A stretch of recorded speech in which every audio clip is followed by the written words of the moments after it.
Hi everyone, I'm going to be making a pot roast in the Emile and Henry Tajine today. Now, a Tagine, what it is, it's a cooking vessel. It's Moroccan. It creates that kind of meat that just falls off, just shreds, really very tender.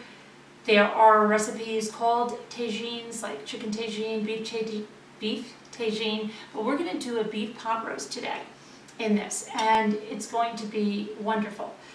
And it's a vessel that you use to cook at a low heat for a long time in the oven. So we can brown it actually in here. So this is our roast over here. We'll brown it in here. I've got some spices, pepper, granulated garlic, granulated onion, some kosher sea salt, black pepper, I think I said, that I'm going to put on the meat.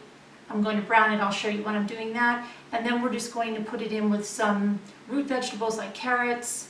I've got celery, I've got potatoes, and I've got some beef broth. Some people use wine, and if you want to use that, that's fine. And we have onions. And then we're just going to put it in the oven and let it cook for about 5 hours. And then we'll show you what it looks like, okay? But this is, like I said, the Emile and Henry Tajine. And we can't wait to use it and show you the results.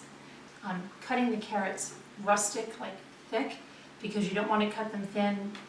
If you want to use turnips, if you like turnips, you can use turnips. A lot of people use turnips. We're not big fans, so they're not going to be in ours, but if you want to use them, you can certainly go ahead and use them.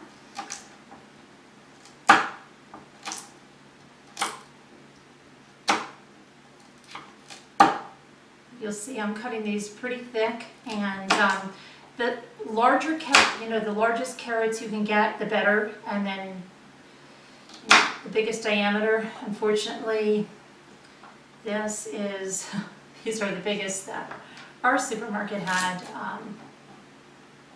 So you might be able to find some at the farmer's market if they're still going on by you. Some, better carrots and vegetables, but we're just going to use these. And I'm going to finish cutting the vegetables like this. And then, like I said, we'll brown the meat. Then we'll put the vegetables in the bottom, like onions and potatoes, and then carrots, celery, put the meat on top of that. Add the beef broth, some spices. You can put a sprig of rosemary if you want. I do have some fresh rosemary over here. I may do that.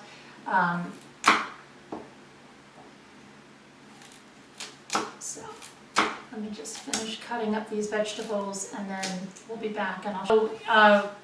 My husband picked up the wrong cut of meat, but we're going to use it anyway because we're pressed for time.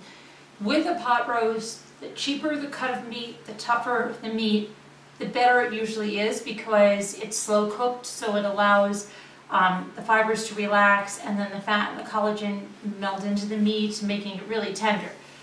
This is a top brown roast. This is one you can roast openly with vegetables like a roast beef, So we're going to use it in this, and hopefully it's going to come out good. But you really don't have to use something like this. It's ideal for a pot roast to use like a rump roast, something like a bottom rounds, something like that, okay?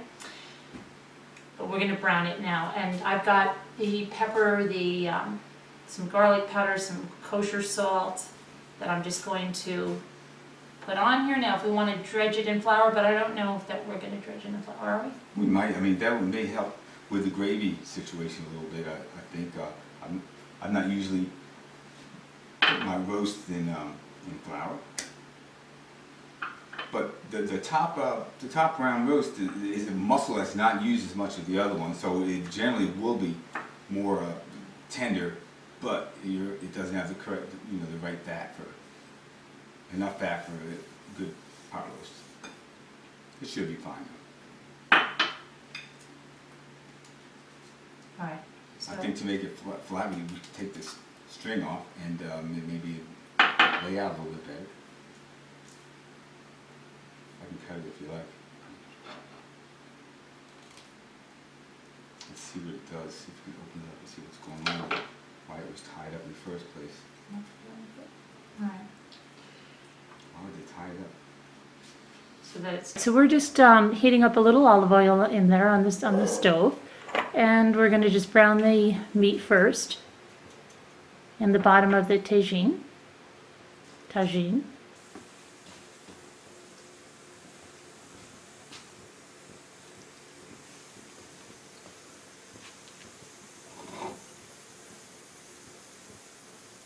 You're just going to brown it on all the sides to seal in the juices.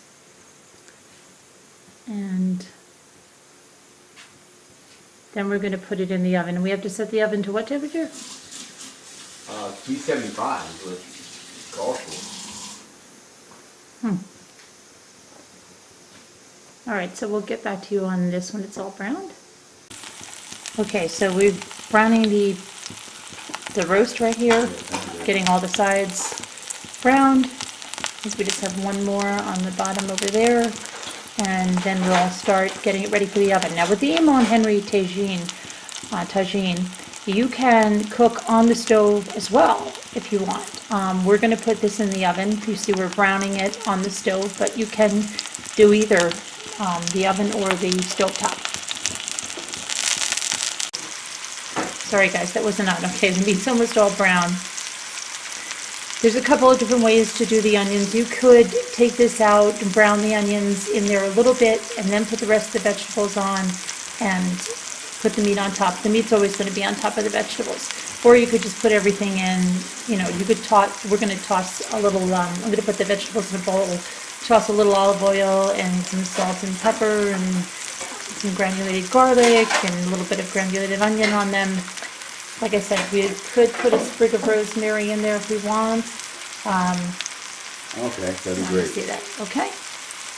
All right, so we're going to take the meat out anyway, and then I'm not sure which way we're going to do this. Okay, so we're sauteing like 2 onions, medium-sized onions, with some garlic, and just going to saute a little bit. Then I have the other vegetables that I've tossed with a little bit of olive oil, salt and pepper, and I'm going to put some granulated onion and garlic on the vegetables too, and then we're going to put them on the bottom. So. You can see the minced garlic in there. So how long are you going to saute these? That's good enough. You gotta put... Okay, so just flatten that out. And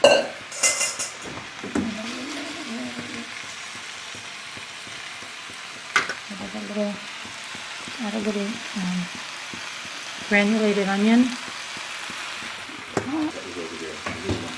I put a little fresh parsley in there. I put a little bit of rosemary. I'm always cautious cooking with rosemary because I grew up, my mother hated it, so I don't use too much of it. You can put a sprig in there if you want. I like growing rosemary. I love the smell of it and stuff. Okay, so got that. Throw a little bit of salt on it. That's good, not too much. That puts some salt on the meat. Alright. And then we have beef broth. I think we should put the beef broth probably on top of this now, right? I'm going to put some of this beef stock. This is beef stock. Yeah. Put that on. Like I said, there's people that use red wine. You can use that. Okay, so we've got everything in there. We had to situate everything so that the tagine closed. And got that all ready to go into the oven now. Just show how the top closes. So we're going to close that up and put it in the oven and cook it for about at least 4 or 5 hours. This has been cooking for quite some time. Just going to take a look at it and show you what it's like. We have it on only 275 degrees, so cooking at very low temperature. And you see it bubbling up nicely in there. So I'm going to keep this going. Okay, so we've just taken this out of the oven. Look how that's bubbling there.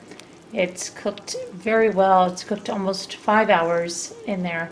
So we're going to plate it and take it from there.